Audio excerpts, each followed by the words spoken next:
Hi guys, how's it going? I hope you're all having a good time. I was pretty frustrated just a little bit ago, but I'm a little happy now because now I know what to do. I've got a new rifle upper, 7.62 by 39, and it wouldn't fire a single bullet when I went out to shoot it. I went to shoot some steel ammo, wouldn't fire one bullet, but now I figured out what I need to do different. And that's what this video is about, because this was somewhat news to me and to quite a few other people who I talked to about it. It comes from an issue with the priming systems. The issue here is that the firing pin system in my rifle is based on the American standard, whereas the priming system in this Russian ammo is based on the old Russian standard. Two completely different standard sets. You can see here my diagram. Let's get closer. I've got my cartridges, Berdan primed and Boxer primed. Here's the difference here. The Berdan primed has this. Here's the difference here. With the Boxer primed, you have a very small margin of seating depth, a small window where that primer has to be set.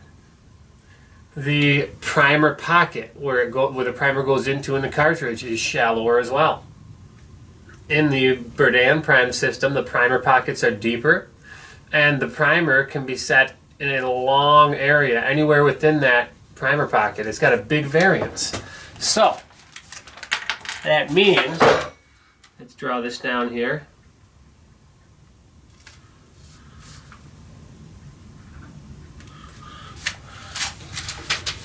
There you go. Can you still see this?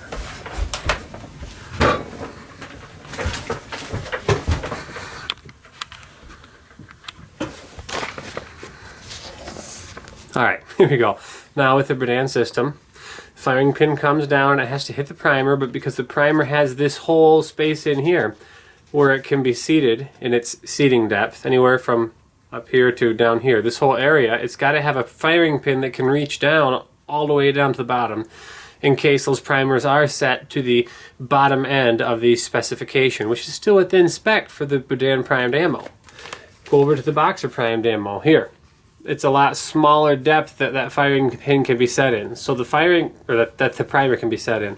So that firing pin only goes down to about here. Compare the two. This firing pin goes down further into the primer pocket than this one does.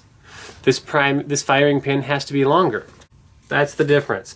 Longer firing pins for the Berdan priming system, shorter firing pins for the Boxer priming system. So with the Berdan priming systems, it needs a longer firing pin because that primer can be shoved way down into that primer pocket and still be within specification. I mean, they overcome that by having a slightly longer firing pin. Now, how do you get the longer firing pin? That's easy. It's called the enhanced firing pin. It's fine to use on your Boxer primers. It'll just indent them a little deep. If you're hand loading and loading them real hot, you might start to get a few pierced primers, but it's not something to worry about if you're shooting factory ammo. Now, it's just a tabletop or countertop gunsmithing project to swap firing pins in an AR-15 style weapon. So no special tools or anything. $10-20 to go buy an enhanced firing pin. For my 7.62 39, I just make sure I get the enhanced firing pin for 7.62 by 39, which is also the same, I believe, as the 5.45 by 39. That one that I've never really played with. Bear Creek Armory told me not to use steel-cased ammo, and it specifically mentioned that this did not come with an enhanced firing pin. I didn't know what that meant. Now I do. It means that they built this rifle so that you probably can't fire your steel-cased ammo. Now, sometimes you still can. It's goofy, but sometimes you can because that primer in the Berdan prime systems can be shoved way up or it can be shoved way down. If you get a batch of ammo where the primer is really high, it's still within specification, well, then you can fire it. But if you get a batch of ammo where the primer is shoved way down deep into that primer pocket, all the way down, then your firing pin's going to barely scratch the primer unless you have the enhanced firing pin. Now, the reason they do that, they said it was for safety issues. somebody somewhere apparently decided that running steel-cased ammo, you know, like the stuff I shoot in my Mosins, when I had my Mosins, or this stuff, this Tulamo, they decided that it was potentially unsafe. Yeah, right. I don't believe that. I think it's more like they probably just ran out of their standard firing pin, their enhanced firing pins, instead of throwing the standard ones in. So why have a firearm that is designed so that you can't shoot steel-cased ammo in it?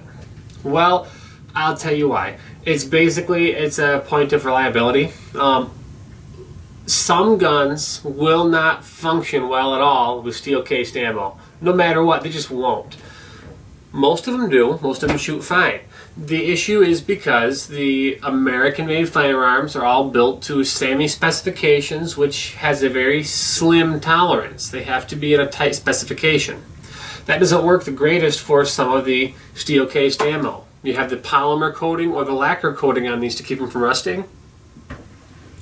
Well, it's not as smooth as brass, and it has a slight tendency now and then to want to kind of hang up a little bit. Not an issue unless you have a rough chamber. If you have a chamber in your AR that has a little bit of machining markings left in there, it's a little bit rough, then you stand a chance of the cartridge kind of hanging up and sticking in the chamber after it fires. That's not so great. It's not all that common, but it does happen.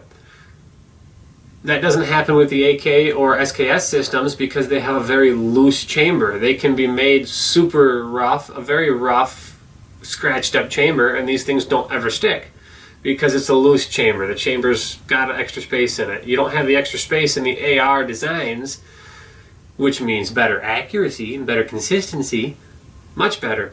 But it can be an issue for running steel-cased ammo because of the coatings that they put on it that can be just a little bit sticky at times. So they shove in the firing pin that won't fire the steel-cased ammo most of the time and say, well, your gun's always going to fire now because you can only use the brass ammo. Sorry guys, I am voiding my warranty by swapping out the standard firing pin with the enhanced firing pin because I want to fire this stuff. If I go to shoot it and it turns out I have a slightly rough chamber and it's jamming up a lot, I'll probably take this down to the gunsmith and pay him $75 for him to smooth out the chamber a little bit. Then it'll be fine. Well, thanks folks for watching. I hope you found this informative. Don't forget to click the like button, and hey, work on becoming more well-regulated. Learn to shoot well, develop skills, abilities, and capabilities that can help you be dangerous if you ever needed to be. I'll catch you guys later. Bye now.